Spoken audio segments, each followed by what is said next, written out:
Buen día a todos.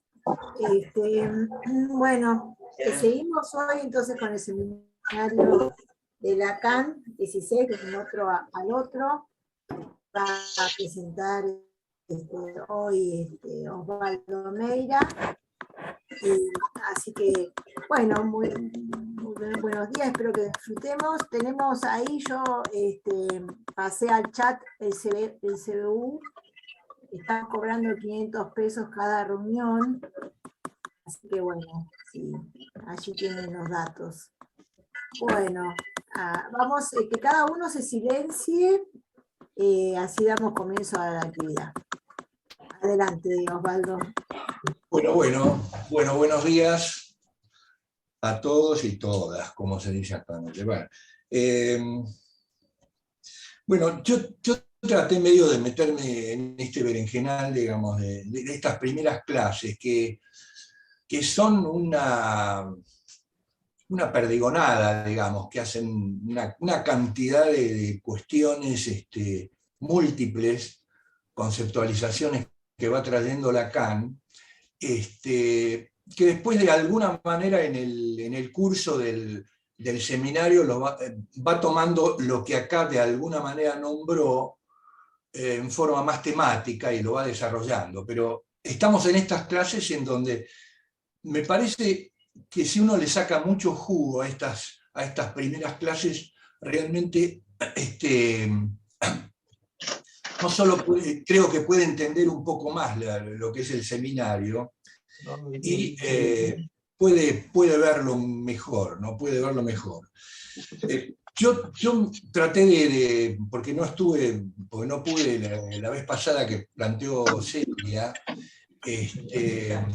pero escuché después con él, y claro, y realmente lo que ahí ya se planteó, lo que se planteó como discusión y como a mí me fue muy rico porque enriqueció la cuestión. Entonces, de alguna manera lo que quise hacer es una especie de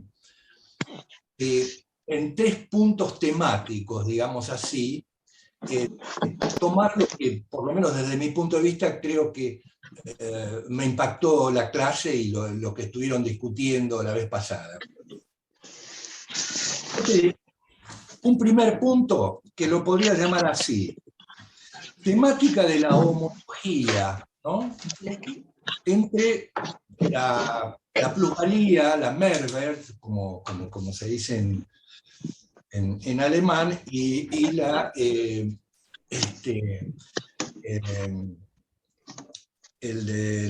digamos, ¿hola? Ah, sí. Entre la Mehrwert y la Merlust, ¿no? Que sería el planteo o la palabra que trae Lacan del alemán, que la inventa, ¿no? La inventa, en el sentido del plus de goce. Yo acá en este punto tomé 2 frases del seminario que me resultaron muy importantes. Una que me parece central, que es muy simple, muy cortita, pero que me parece central para todo lo nuestro, digamos, ¿no? Y otra que es muy enloquecedora, digamos, porque es tan críptica, bueno, tan encriptada, que yo traté de alguna manera de meterme y ver cómo se le puede dar una vuelta para que se entienda un poco más. Bueno, la primera frase que encuentro es: detenerse un instante en el psicoanálisis, o lo que este trata de enunciar, es que todo lo que ustedes son, es decir, como analistas, digamos así, y hasta lo que son, es en la medida en que sienten y no solo piensan. Esto me parece muy central, porque ubica la cuestión del sentir y del pensar. Ahora vamos a ver un poco eso. Ay, perdón, Osvaldo, Sí. ¿nos decís dónde está ese párrafo? Así te podemos Este párrafo seguir. yo lo tengo acá en la página 32. está en la mitad, está medio en medio de un párrafo, pero bueno. La Celia no tiene la versión. Claro. Esto de que ustedes son en la medida en que sienten y piensan, ¿no? Acá yo le agrego a esa frase, porque si algo se siente, esto lo digo yo, ¿no? Si algo se siente, se puede pensar.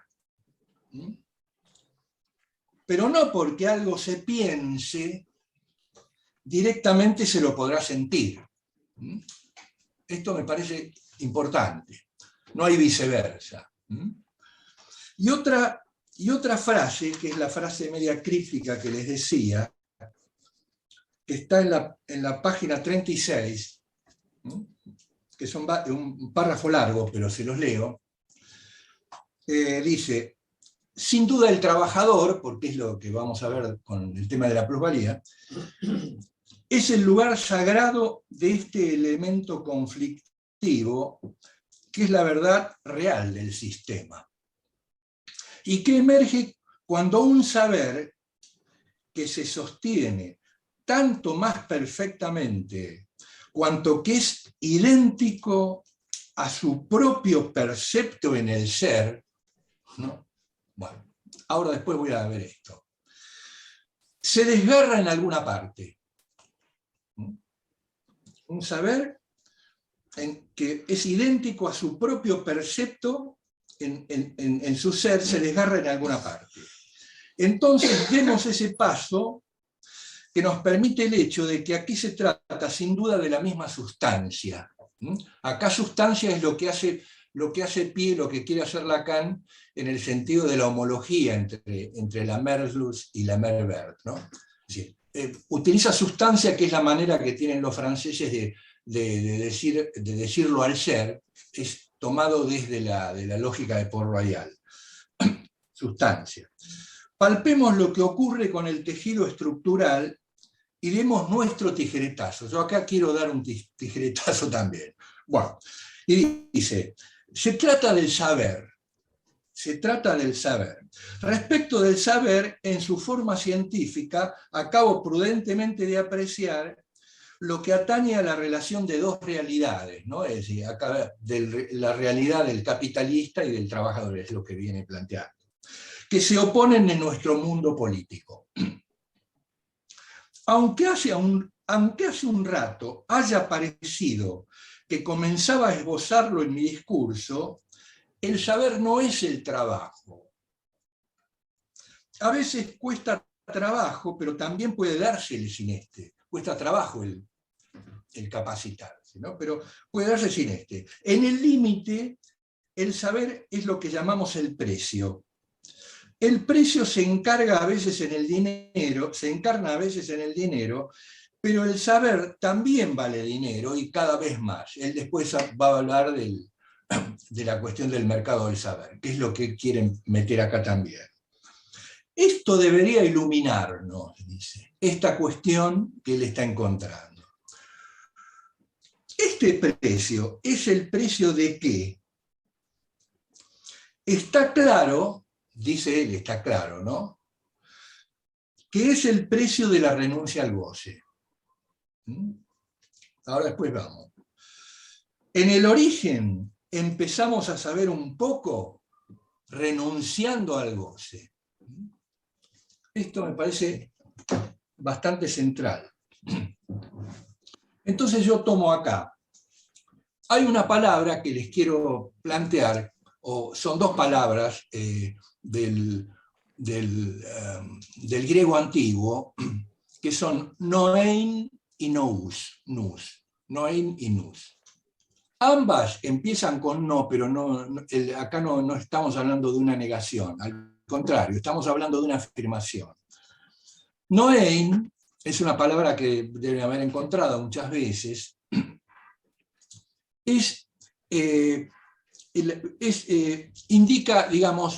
Indica al saber, indica al inteligir, indica al pensar e indica al sentir, al percibir. Los griegos hacían una mezcla con esta palabra. Esta palabra le indicaba todo esto. Por eso estaba hablando de lo que ustedes piensan, lo sacan de lo que sienten, ¿no? Que es la frase que traía Lacan. El problema es que en el griego antiguo o en la metapsicología de la antigüedad, la metapsicología, el pensar era lo mismo que el sentir. Por eso es que los antiguos de alguna manera decían, y eso sí llegó hasta Descartes, llegó que cuando uno dice algo, lo está sintiendo, eso ya es la verdad de lo que está viendo. Es una especie de mezcla entre una cosa y otra. Después vamos a ver que, modernamente esto como lo estamos planteando, son cosas diferentes, el pensar del sentir. Pero esto llega hasta Descartes, porque Descartes cuando dice pienso luego existo, está ubicando allí y empieza a hablar entonces del sujeto, pero está hablando como que, lo que él está pensando ahí es en términos que toca a la verdad, O sea, no hay una discriminación entre lo que está diciendo o no. Por eso Vico le discute cuando dice, y es una forma muy importante, cuando dice, bueno, es verdad que yo estoy pensando, es verdad que estoy pensando en el sentido de la acción, ¿no? Es verdad que estoy pensando, pero lo que no puedo homologar es que lo que pienso es verdad, lo que pienso puede no ser verdad, ¿no? Esto me parece importante porque hace un poco al juego de lo que tiene que ver con lo que hacemos nosotros en el psicoanálisis, en el sentido de lo que tiene que ver con la fantasía y con lo real. Entonces, Lacan en varios lugares, al comienzo, él quiere ubicar esta cuestión de esta separación. Y en varios lugares dice, del seminario, quiere desplazarse, la aversivo, quiere sacarse, quiere de alguna manera ubicar una cosa lateral respecto de la cosa en sí, de una cosa lateral de lo que está hablando, pero sin perder la relación, tomando un lugar lateral o oblicuo de lo que viene planteando. Él siempre hace este juego con la ciencia, ¿no? Es decir, no quiere perder la ciencia, pero habla oblicuamente de ella. Entonces dice, desplaza el lugar de mira del pensar clásico y científico. Hay una parte que dice la palabra vívido. Yo quisiera que lo vean como algo importante. Vívido. Él quiere meter, vieron que en sus seminarios él dice, yo quiero hacerles sentir a ustedes, cuando dice, quiere ubicar a aquello que brilla, aquello que es ardiente en lo que está planteando. Y en ese sentido se quiere diferenciar de la fría ciencia, ¿no? Dice lo vívido que utiliza en los seminarios, porque él en los seminarios está planteando ser como un analizante ante el coro griego, ¿no? Entonces está planteando algo vívido ahí. Distinto cuando él en los escritos habla de lo vivo. Ahí le quiere hacer una conceptualización de lo vivo. Pero acá está hablando en vívido, por decirlo de alguna forma. Entonces, dentro de esto, él dice, habla de economía política y no de energía, que era lo que traía Freud, a lo cual efectivamente Freud no podría correrse de la ciencia decimonónica o de los primeros 20 años del siglo pasado, por la importancia que tenía la energía en la termodinámica. Entonces, por eso vemos que los estudios de la histeria o en el proyecto, él continuamente le trata de ubicar a la palabra lo que la inviste de lo que la desinviste. Es el término que utiliza en esta palabra tan complicada que él trae, que es la palabra libido. Otra es la presencia del físico, dice. La presencia del físico, siguiendo en esta cosa vívida que él quiere plantear desde lo existente. Alguien que en su decir sería que no hay física ni físico que se precie, digamos, sin el discurso de la física, y el discurso la hace un físico, ¿no? Es decir, hay alguien que está hablando de eso. Otra mención que hace es cuando emplea la muerte, por ejemplo, cuando habla de la muerte. La muerte como algo enfrentado a la existencia del hombre en el sentido significante de la palabra, ¿no? La muerte es un significante real para el humano, ¿no? No es algo que, no es una vida que termina, es un significante real, etcétera. Se quiere referir a alguien que existe, digo yo, y no a ratas de laboratorio, ¿no? Por supuesto, discutiendo con la ciencia. Es por este lado que homologa, y dice, sin duda, desde la misma sustancia, homologa, a la Merwert con la Merlust.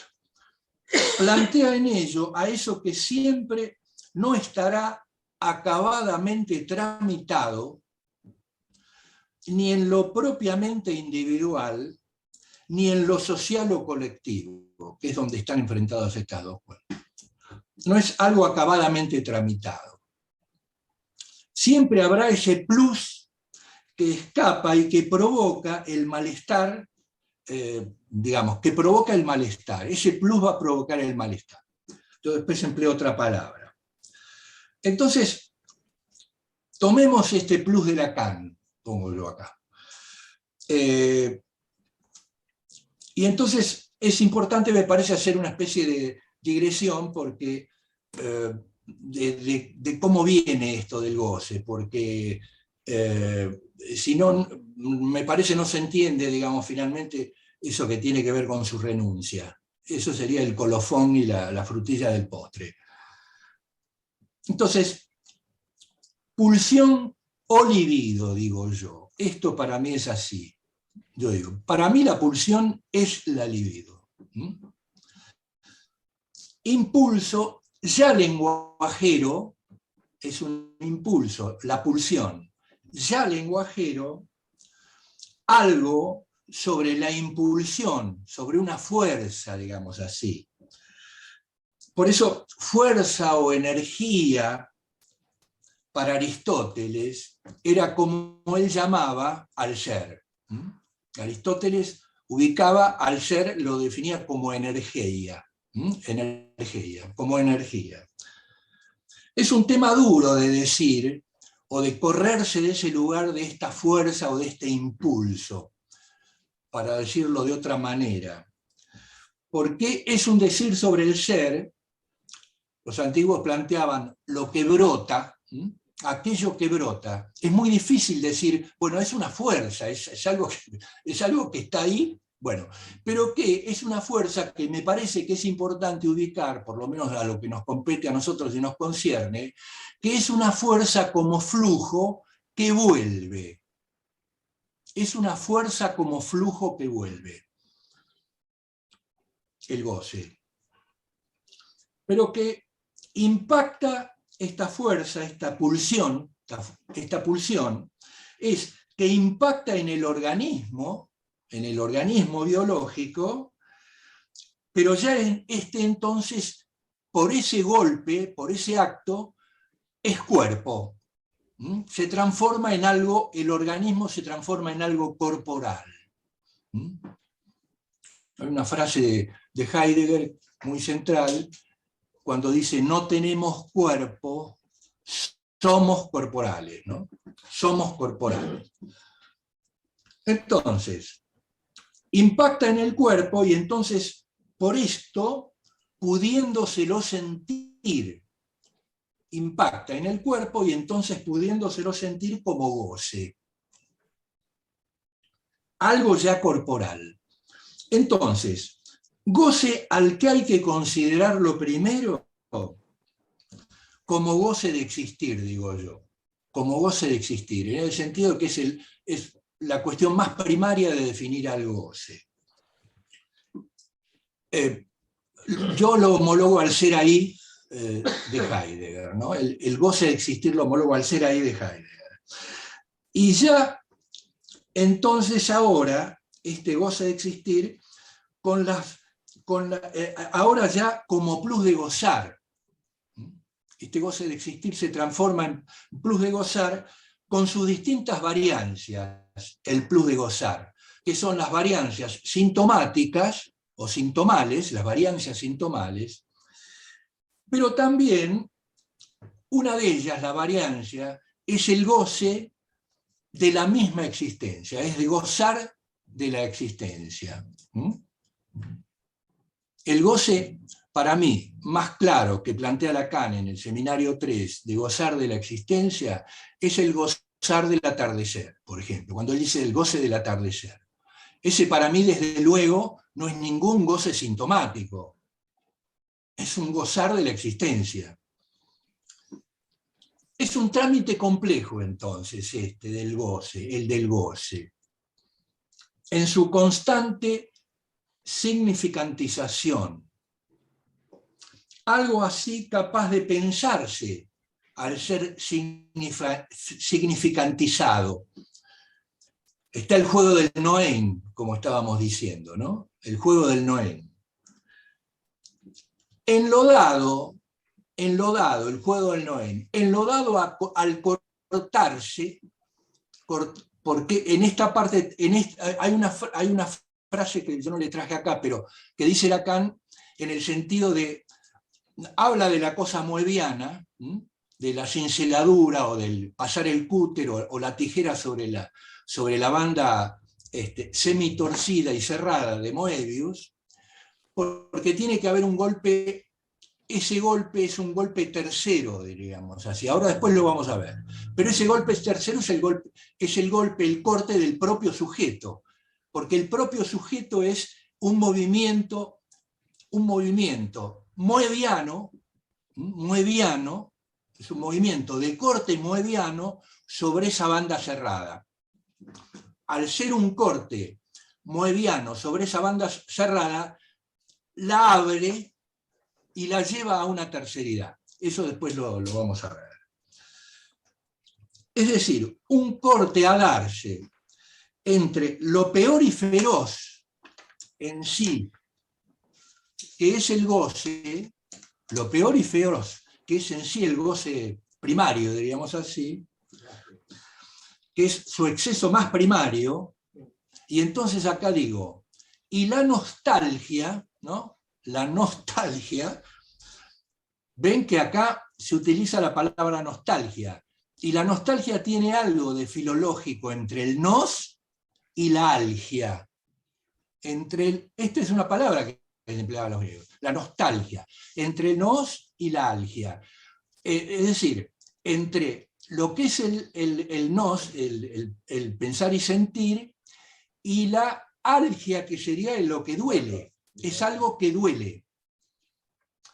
Jugada devenida de su pérdida, de la pérdida del goce. Jugada en el tener que encarar a su renuncia, que es el proceso estructural impuesto por el lenguaje con su inevitable castración. Cuando no hay falla. Cuando no hay falla, cuando hay castración. Porque si no, es el tener que enfrentar a un padecer mayor o aún hasta la muerte. Entonces, el saber, o sea, el pensar, el percibir, el sentir, se va haciendo entonces a medida que el goce del ser ahí del acto, ese goce primario, se resquebraja. Por eso dice Lacan en esta parte, se resquebraja. Juego entre el actor y el espectador. Es decir, esto lo dice Kant, ¿no? Es decir, la diferencia entre el actor y el espectador. Es decir, el tipo que está tomado ahí por el goce directamente, está en pleno acto, es el actor. Ese no puede pensar ahí. ese no puede pensar ahí. El que puede pensar, en este caso, es el coro griego, que lo está viendo y es el espectador. Es el que significantiza, diríamos así, entre el actor y el espectador.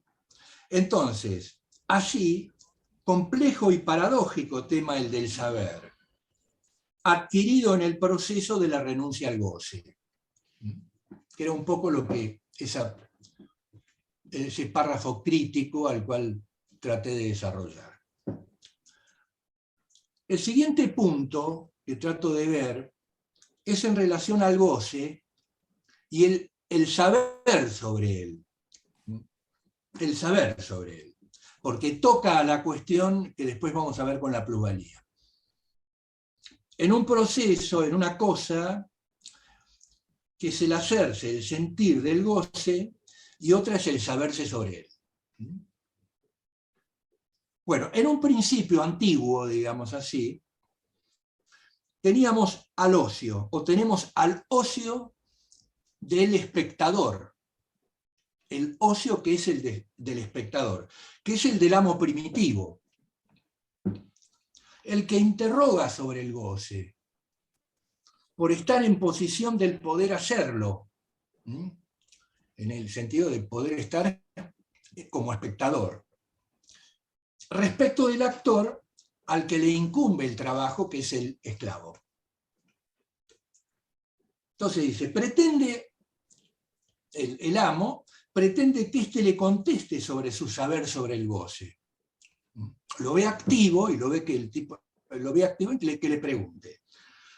Entonces busca al esclavo inteligente que le diga, nada menos el más inteligente era Aristóteles mismo, que era un esclavo, ¿no? Busca al esclavo inteligente que le diga, porque aquí al goce se lo supone, pero se lo supone en el saber del que hace, en el saber del que está creando algo. En ese sentido, el que más sabe de todo esto sería Dios Padre, ¿no? Sería, en este caso, Dios Padre, porque es el que creó a todo. Entonces es el que más sabe de eso. Esto es muy importante porque, digamos, va a ubicar a lo que es la figura tan mentada en este seminario, y después lo toma con Pascal, el tema del saber de Dios sobre esto. Y el saber de Dios es el que crea la cuestión de la matemática, porque si Dios es el que más sabe de todo esto porque creó, es el tipo que tiene el algoritmo total y final de todo lo que sucede. Entonces es el científico más científico, diríamos, ¿no? Sería esa la idea de la ciencia, ¿no? Entonces dice, busca al esclavo para saber del que hace. Pero ocurre que el esclavo, que el artesano, preguntado aquí, finalmente no le dirá nada respecto del goce. Es decir, sino que desviará todo al decirlo de lo que ha aprendido del maestro, del cual él aprendió y punto. Pero, entonces dice, salvo que se crea que cada arte se sepa a sí misma, digamos, y entonces se lo llegue a decir a quien lo procese y éste lo diga, digamos, es absurdo, ¿no? Pero hay otro vector en esto del saber sobre el goce, que es el buscar en el hecho de que al goce se lo encuentre en el uso, que son lo que después van a tomar los utilitaristas, que es el gozar de los bienes, ¿no es cierto? Pero el del uso de lo propio sería, ¿no? Del uso de lo propio. Cosa derivada hacia algo de lo corporal, sobre los bienes. Y lo que lleva al hilar hasta el hacerlo sobre el bien, digamos, ¿no? No goza del bien, en una supuesta alma bella. Cosa que es aquel interrogado en el decir del trabajador, este goce del uso, el que comienza, diríamos, gozo de y con mi trabajo, aunque no lo parezca, pero es el activo ahí, es el que está haciendo algo para producir algo, que lo mira el amo viendo que él no hace nada. Bien, hay algo ahí para el amo. Entonces dice, gozo con mi trabajo y de mi trabajo por ser un haber mío sobre lo producido. Pero estamos claros en este sentido, que esto se entroncaría con el hecho de que en la antigüedad finalmente todo lo producido era del amo. La otra aserción del goce es la traída por la religión.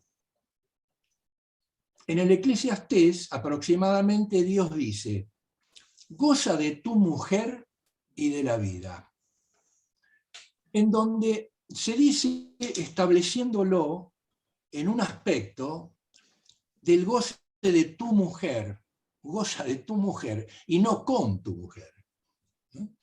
Entonces dice, se trata de una impronta machista, desde luego, inaugurada en la única, al parecer, antigua manera que se tuvo para encontrárselo en el lenguaje al goce, que fue hecha desde el discurso del amo.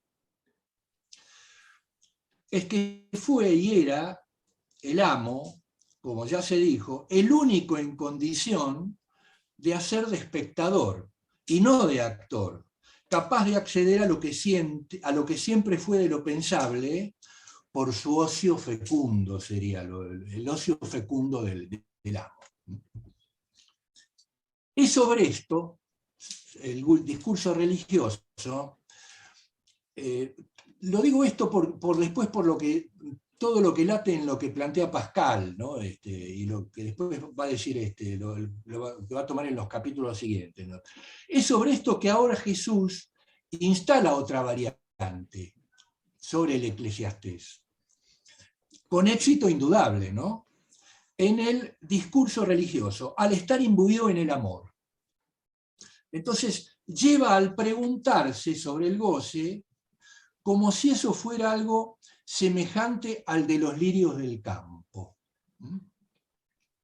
En esa, la supuesta felicidad del lirio, y ver en esto lo que viene por la parte de Pascal, algo reivindicable al serse el lirio también y el hombre una criatura del universo.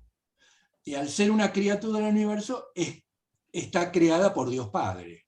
Entonces es una forma de ver al goce, tratando así de darle curso, llamémosle ecuménico, a lo que es el goce en sí, como cosa humana, es decir, de lo que es del todo de todos, pero aquí por haber sido creado por Dios. Pero bueno, llegamos al punto que tiene que ver ya con la modernidad capitalista. Más, ya secularmente la cosa siguió, digamos, llegándose, la cosa esta del goce, siguió llegándose a que el goce se lo ubicará, por lo anterior que habíamos dicho con el esclavo, se lo ubicará por el lado del bien de uso. El lado del bien de uso. Que sería en este momento lo terminal en el consumo. Ahora, tomada por Marx y Adam Smith, el bien de uso. Es en la historia en donde se avanzó en el desarrollo de los burgos, las ciudades, del medioevo. Es decir, y en ellos la aparición de los mercados. Algo inexorable por la urbanización. La formación de los burgos y de las ciudades es algo inexorable en el hombre y en el desarrollo humano.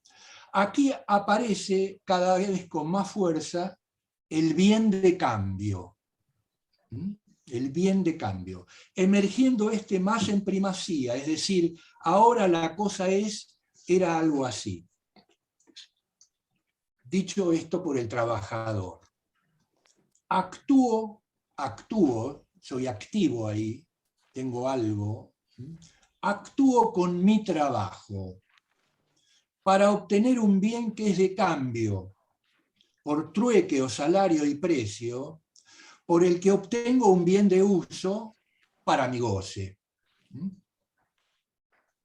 Entonces, se trata de algo, entre comillas, sentido, gosentido, diría Lacan, gosentido, de entrada, que se mediatiza en el mercado bajo cierta manera.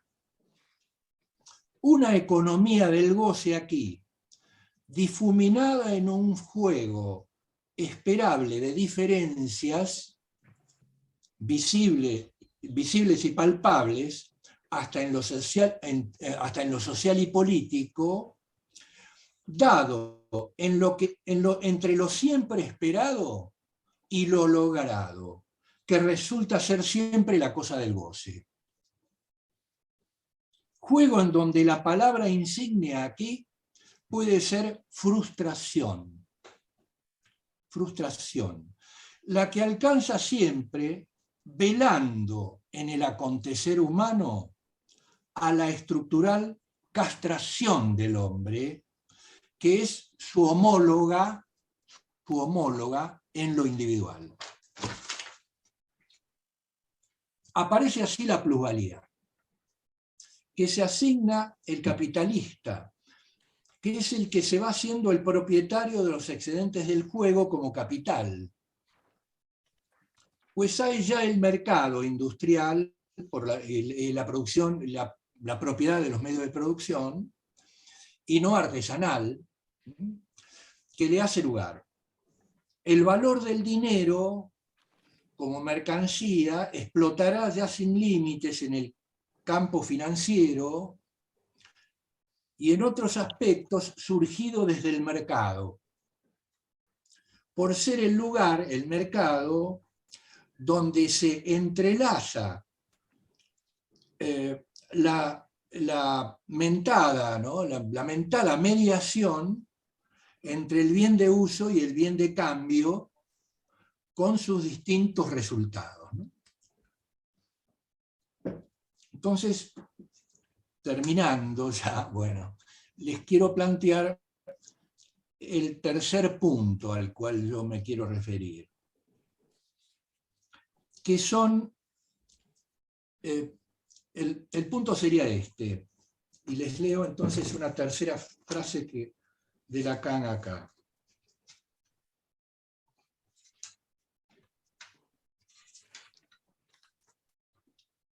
Bueno,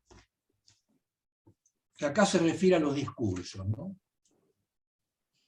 Bueno, desafío en principio a que se me refute por un discurso que motive el discurso de un modo distinto de cómo acabo de decirlo, a saber, lo repito para los sordos, el discurso apunta a la causa del discurso mismo. Todos son o somos libres, digamos, de motivar el discurso de otro modo, como expresión o como relación con un contenido al que se le inventa la forma. Es muy importante esta palabra que emplea Lacan.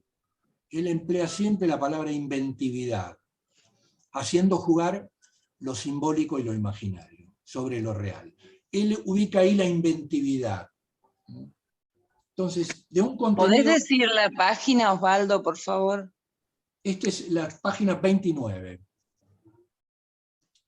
Entonces, una relación con un contenido al que se le inventa la forma. Pero señalo entonces que en esta posición, desde luego, ¿no?, va a ser impensable que inscriban de cualquier forma la práctica de ese discurso que queremos dar del psicoanálisis. Y ni siquiera como charlatanería. Después dice, deben entender que la cuestión de saber si existe el psicoanálisis, esto es lo que está en juego. Bueno, aquí hay una cuestión por este lado. Esto lo llamo así. Niveles de abstracción que tienen que estar, sin duda, asociadas a las dimensiones en juego. Entonces digo, es que hay niveles de desplazamiento, habíamos hablado de esto, de desplazamiento en las cuestiones de la abstracción que trae todo teorizar. Una abstracción que trae todo teorizar, asociadas al maniobrar del reducir, del ejercer reducción sobre lo múltiplemente variado, acción buscada por la ciencia y sus fórmulas lógicas de conducirse. Pero aquí, tratando de hacer que tal abstracción no quede precisamente en lo abstracto, produciéndose eso de lo que ya, de lo que ya escape como tal de lo verdadero que nos concierne. Si queda en lo abstracto, escapa de lo verdadero que nos concierne. Entonces digo,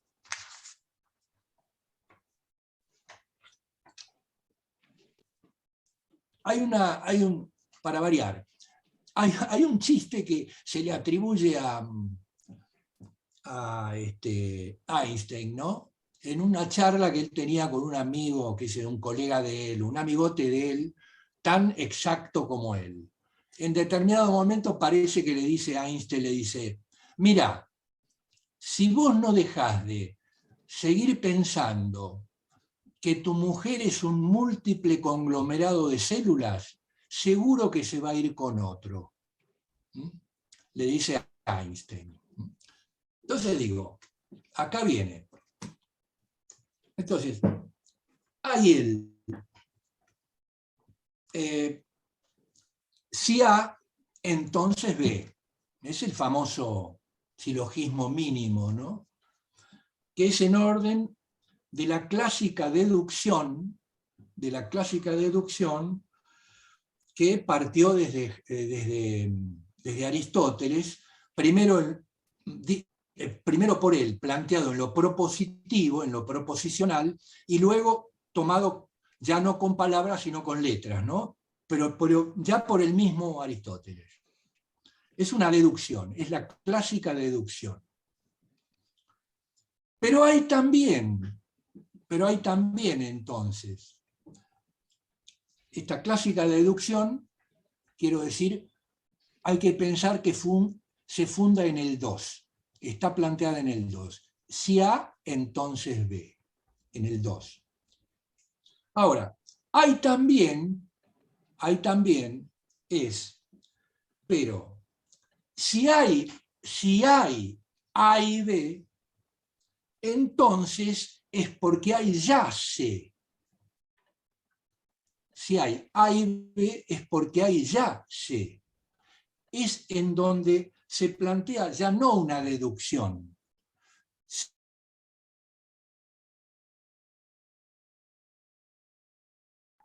Osvaldo, te silenciaste. No te escuchaba más. Algo tocaste. Repetir lo último igual. A ver, Ingrid. Perdón, a ver, les repito entonces. Ahí estamos. Dale. Les repito entonces. De la deducción del 2, pasamos entonces ahí. Si hay A y B, entonces es porque hay ya C. Y esta ya no es deducción. Esta es suposición. Es supositio. Es suposición. La suposición es la que nos permite llegar a lo ternario. Hay C en lo ternario. Se ve entonces que entre la lógica de la deducción y la lógica de la suposición se da aquí en lo que nos concierne la existencia, lo existente que somos. Y esa existencia, porque es lenguajera, es la cuestión del lenguaje, no del código del 2, no del código, sino del lenguaje. Así, con ambos juegos lógicos, se hacen discursos. Con ambos juegos lógicos se hacen discursos, que son las sendas, las vías, los surcos, los caminos, etcétera, que nos permiten transitar en lenguaje, con los que pueden esperarse consecuencias, digamos, si estos discursos son serios, ¿no? ¿Se acuerdan lo serio con el estructuralista? El primer estructuralista fue Aristóteles, ¿no? Entonces dice, aquí aparecen entonces la posibilidad y la imposibilidad, dándose aquí que la imposibilidad no es ninguna catástrofe, ni el apocalipsis, sino el límite para el darse lo posible de otra cosa. Uno llega a un imposible desde el lugar del discurso que está tomando, pero no es la catástrofe. Llega a lo posible en el sentido de hasta donde llega ese discurso, donde se le hace imposible seguir en él. Entonces dice, se trata de un no en el sentido prohibitivo total, sino el del referirse a un no que no cierra a otras posibilidades. ¿Se acuerdan lo que veníamos hablando del no cuantificador que lo planteaba Lacan? ¿Se acuerdan el no todo hombre es prudente, de todo ese tipo de cosas? Que uno plantee ese no cierra que haya otras cosas para decirlo. Con el pensar serio se fuerza al avance de lo que pueda inscribirse. Ya esto hasta en un más allá de lo que no pueda ya decirse. Por no encontrarse ahora las formas dialogales o dialogables para el hacérselo. Desde Aristóteles, que empezó con su lógica proposicional y terminando en los discursos con letras, ya no con palabras, se llega hasta la imposibilidad de lo hasta algo podérselo inscribir. Se llega hasta esa imposibilidad.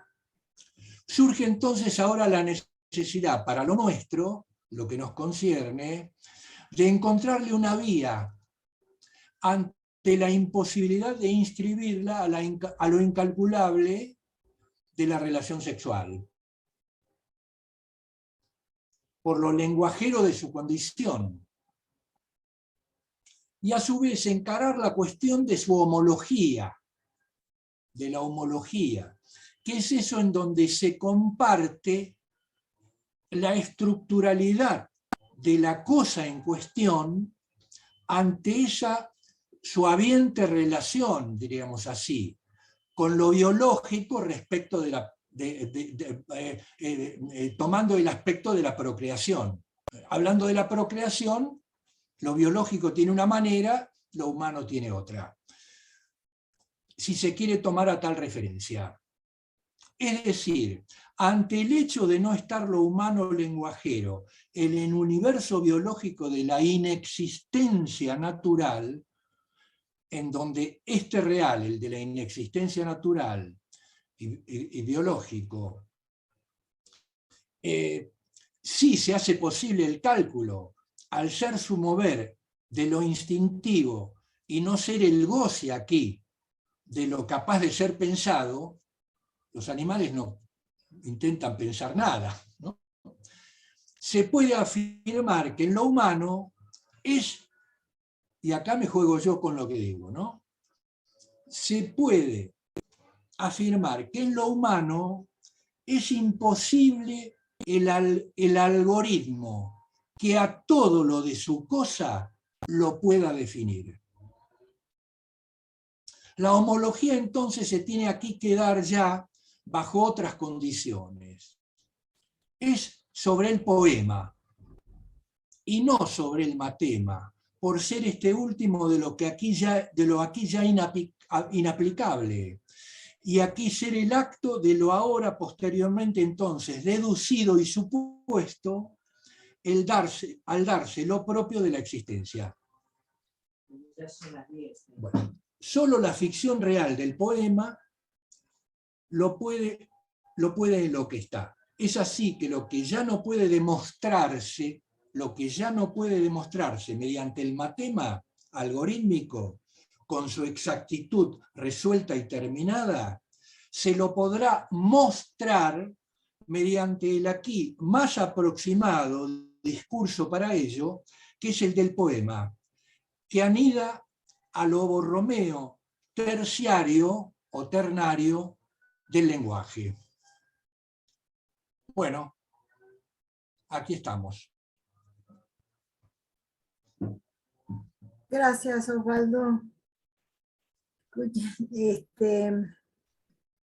Bueno, para abrir un poco, igual voy a decir, esta cuestión que vos trajiste del sentir, ¿no? No podemos pensar si no ha habido sentir, y no podría no ser al revés, digamos, no podría ser al revés, ¿no? No podemos pensar sin sentir.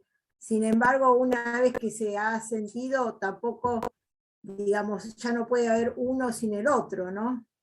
En el sentido de que ya no hay una percepción pura, o sea, digamos, ya ha sido ubicado en la dimensión de lo simbólico, del significante. Claro, se ha significantizado. Claro, y de qué manera, a ver cómo todo lo que hace, digamos, explayado, ¿no? Como que el discurso es la causa de su estructura como discurso, digamos, ya la invención, una vez que no hay retorno a la percepción pura, o al sentir puro, porque la percepción ya es una significación, ¿no? Por otro lado. Entonces, pero algo más que quiero decir, y arrancamos, digamos, acá hablamos de plus, ¿no? Ahora, Lacan habla de residuo, quiere decir, es plus y residuo a la vez, o en todo caso puede tomar el camino de residuo o de plus, digamos, son mis interrogantes, ¿no? Que me estoy haciendo a medida que escuchaba, pero bueno, hay un montón de cosas muy interesantes. ¿Hay alguien que quiere? No hay ninguna mano levantada todavía. Pero bueno, como Lacan decía, ¿no? La familia conyugal como residuo, pensaba, ¿no? Esto lo dicen 2 notas sobre el niño, que es necesario ese residuo, bueno, digamos, es parte de la estructura, podemos decir, ahora, ¿en qué sentido se convierte en plus? ¿O cómo se relaciona el goce, el residuo o el plus? No sé, es como una pregunta que se puede hacer, ¿no?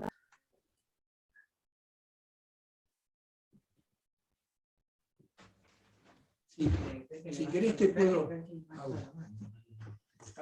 Ahí.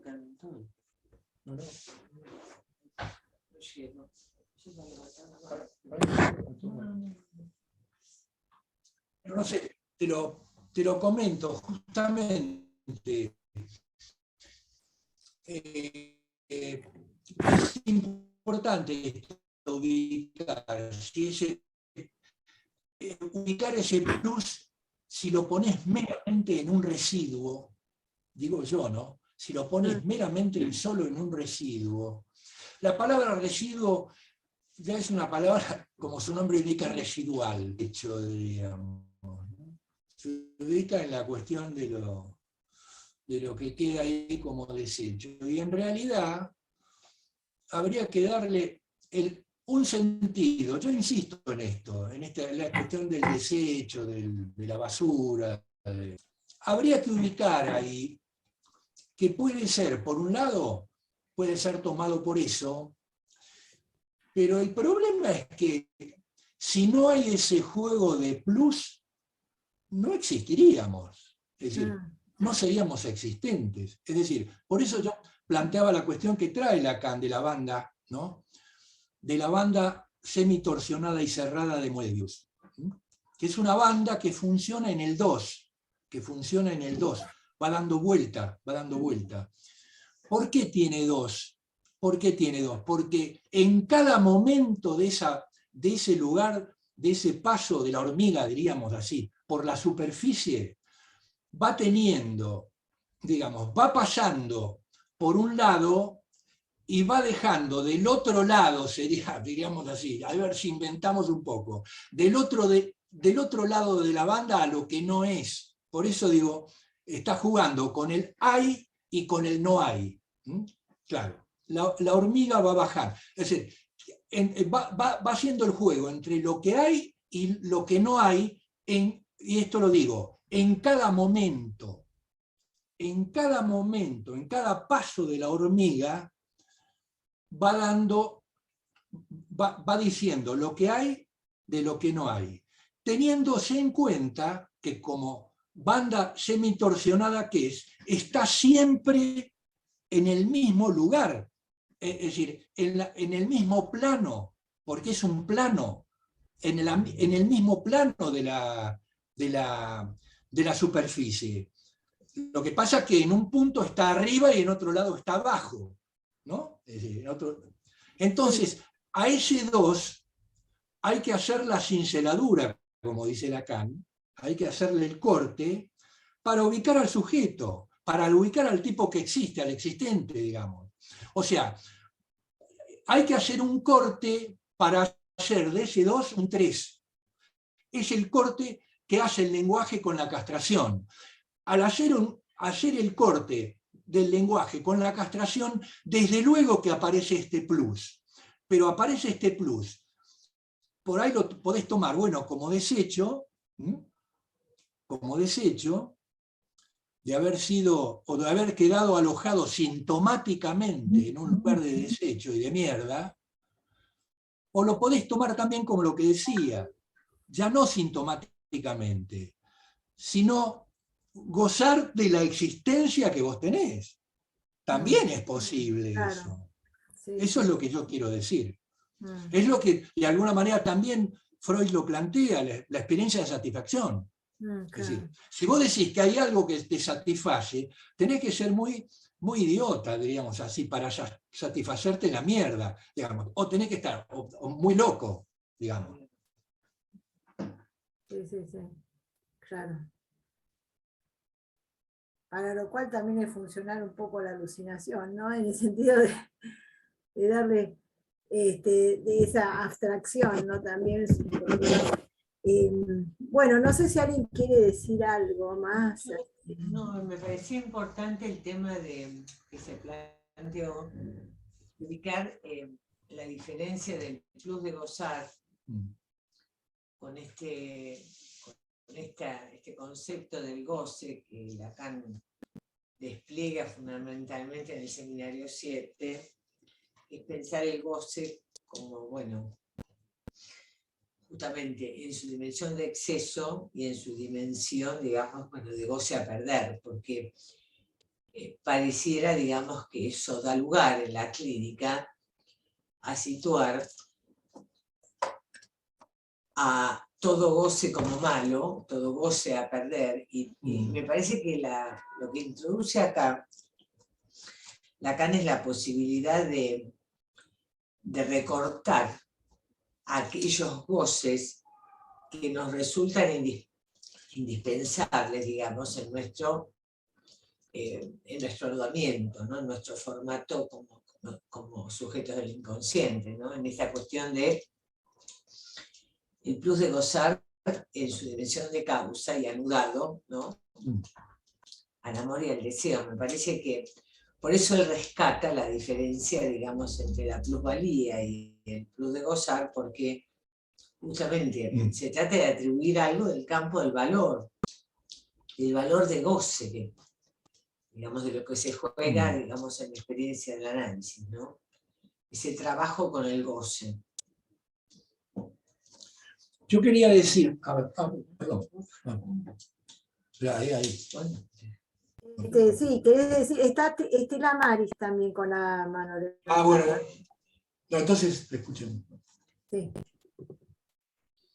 Bueno, es cierto, una clase bastante difícil, así que te agradezco, Osvaldo, el trabajo que te tomaste para hacer una traducción, ¿no?, de esta clase, una interpretación.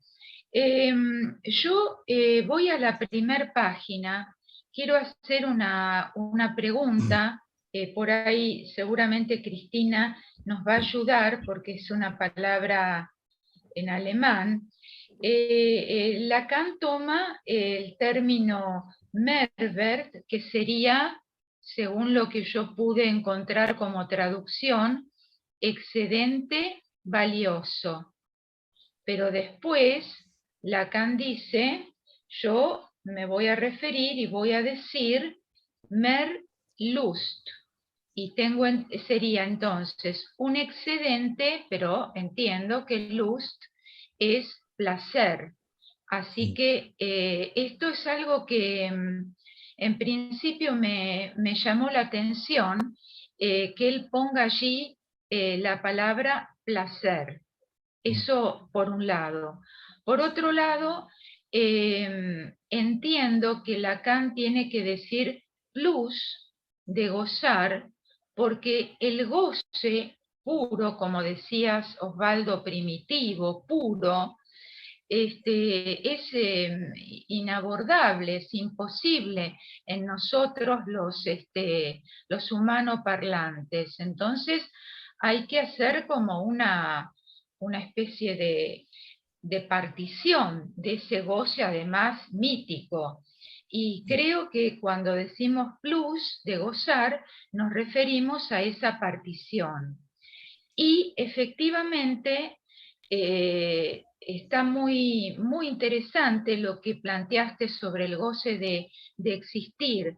Por ejemplo, pensaba, existen goces visuales, ¿no?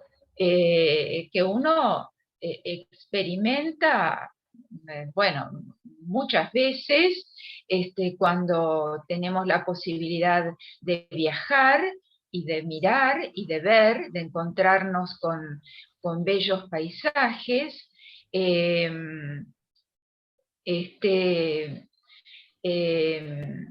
Justamente pensaba también en los niños, ese goce de correr y de sentir el vientito en la cara y otros tantos goces. Y después está esto que vos decías, esa parte de desperdicio que nos causa sufrimiento y que es un plus, que lo ligo con el excedente, pero en el sentido, pensé yo, esto es así, se me ocurrió, más allá del principio del placer, como un excedente, que Freud diría, más allá del principio del placer, y que sería lo mortífero, y lo que nos hace sufrir, y que sería el síntoma. Bueno, fueron ideas que se me fueron ocurriendo.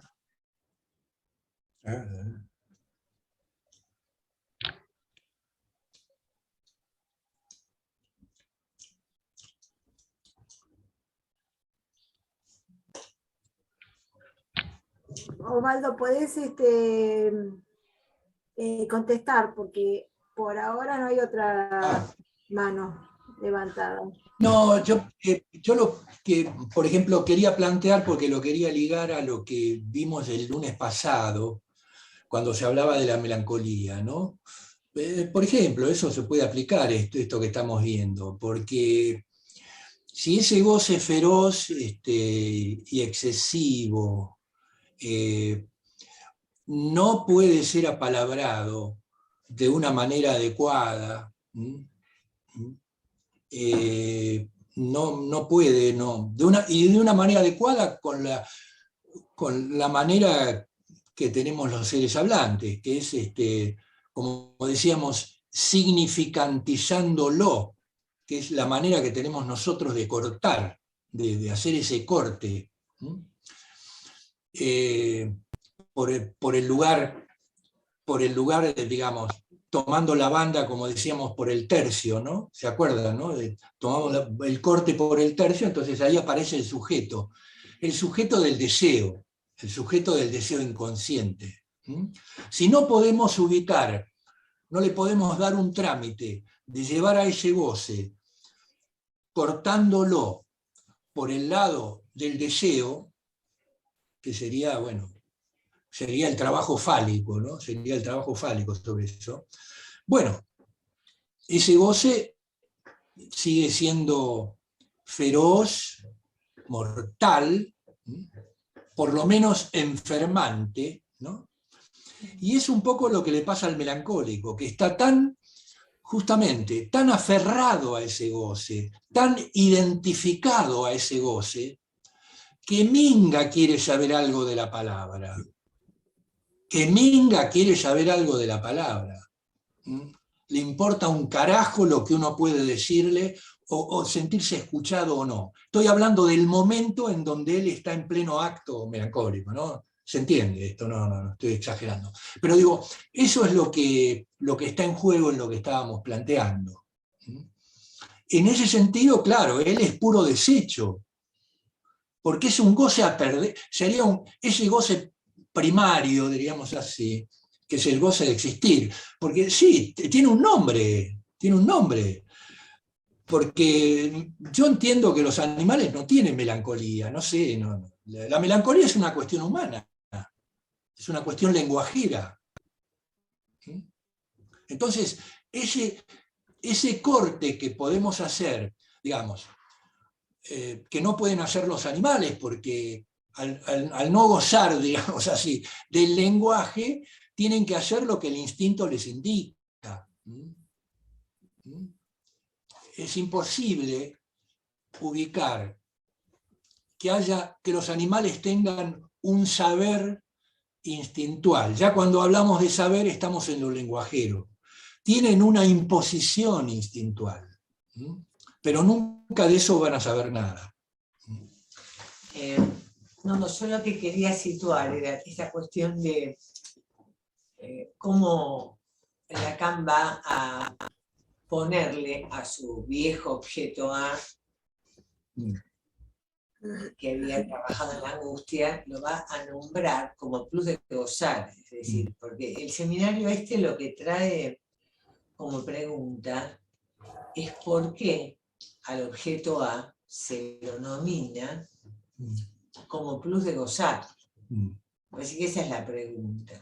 Él abre me parece que en estas clases todavía no lo resuelve. Porque es como si estuviera, digamos, fuera un seminario que estuviera muy centrado en el trabajo en relación a qué hacemos con los goces en la experiencia, ¿no? Y un poco, bueno, la cuestión sería, en este tema de un goce a perder, de un exceso a perder, un goce primitivo, fusional, incestuoso a perder, ¿cuáles serían los goces posibles de recuperar que pudieran, digamos, producir una especie de pacificación pulsional o de lograr que el síntoma no fuera tan disruptivo y tan sufriente, ¿no? Creo que ese sería un poco el camino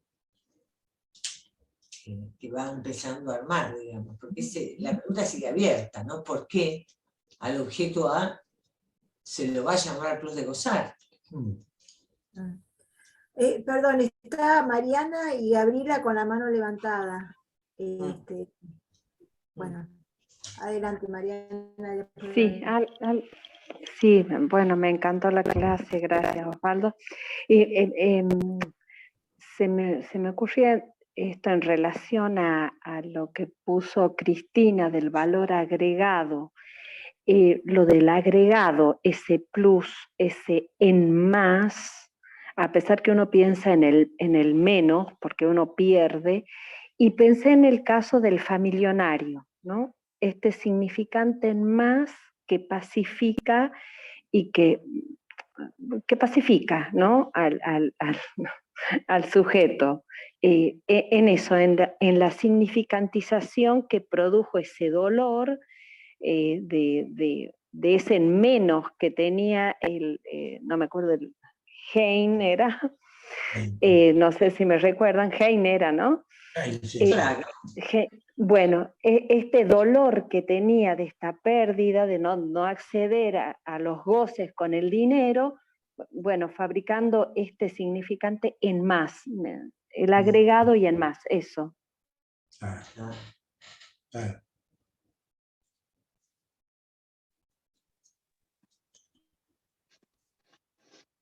Bueno, pregunto yo entonces.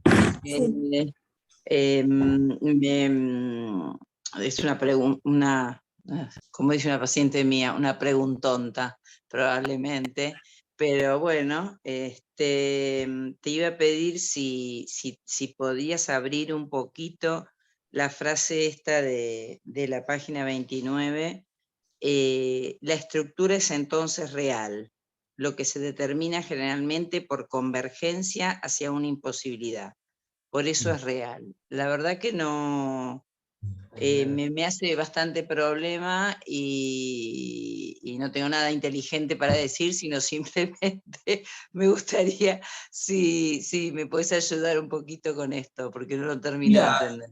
Mira, yo ahí ubicaría, perdón, ahí yo ubicaría, digo, porque a veces Lacan es bravo con este tema de cuando ubica la palabra real, ¿no? Ubica la palabra real, porque la hace jugar mucho con la cuestión de la verdad, es decir, la cuestión de la verdad. Entonces, ahí yo creo que se puede decir, la estructura es lo verdadero, lo que es, porque Lacan juega con esto por no querer dar el brazo a torcer con Heidegger cuando habla del ser, ¿no? Es decir, mismo en este seminario va a plantear en una de las clases siguientes, cuando dice, bueno, se habla del ser, los metafísicos hablan del ser, qué sé yo, el ser, dice, el ser es lo que es, lo junta todo, hacen una condena, el ser es lo que es. Y termina diciendo, a mí me parece muy tonto esto, dice Lacan. Bueno, en realidad no es tonto. En el fondo no es tonto. Lo que pasa es que hay que ver, digamos, cómo es esta cuestión de lo que es verdadero, de lo que es verdad, digamos. Pero ya la palabra verdad, ya no, pero sacada de la cuestión religiosa, digamos, no estamos hablando de la verdad sagrada o de la palabra sagrada, no estamos hablando. Podemos hablar, digamos, secularmente de la verdad. Y la palabra que emplea allí Lacan es metiendo la palabra real. Ahí mete la palabra real.